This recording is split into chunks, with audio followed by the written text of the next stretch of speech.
यह कहानी एक गांव की है जहां एक बेहद गरीब महिला रहती थी। नाम था राधा।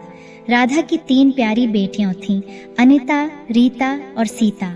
वह विधवा थीं और उसके पति की मृत्यु के बाद उनकी जिंदगी और भी मुश्किल हो गई थी।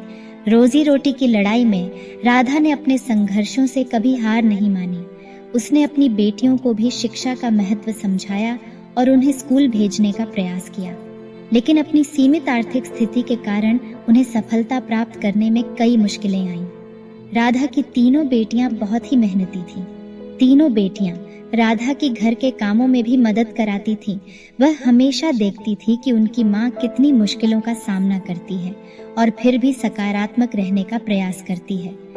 राधा ने अपनी बेटियों को भी सिखाया कि उन्हें हार नहीं माननी चाहिए, बल्कि संघर्ष का सामना करते हुए आगे बढ़ना चाहिए।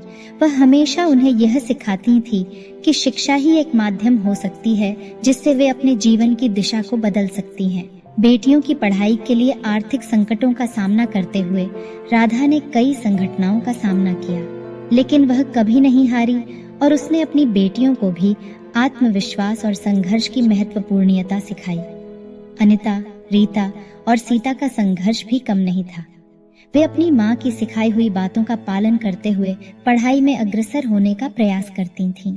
उन्होंने रोजगार के नए माध्यमों को भी ढूंढने का प्रयास किया ताकि उनकी परिश्रम की मान्यता हो सके। एक दिन राधा और उसकी बेटियों की मेहनत का फल उन्हें मिला। अनिता ने एक सरकारी नौकरी प्राप्त की, रीता ने एक शिक्षिका के रूप में काम पाया और सीता ने अपना खुद का व्यवसाय शुरू किया। उनकी सफलता ने न केवल उनकी मां को गर्वित किया, बल्कि गांव के लोगों की सोच को भी बदल दिया। राधा की कड़ी मेहनत, संघर्ष और सहनशीलता ने उनके परिवार को एक नई पहचान दिलाई और समाज में उनकी मान्यता को बढ़ावा दिया। इस कहानी से हमें यह सीख मिलती है कि संघर्ष और मुश्किलों का सामना करने वाले व्यक्ति कभी नहीं हारते।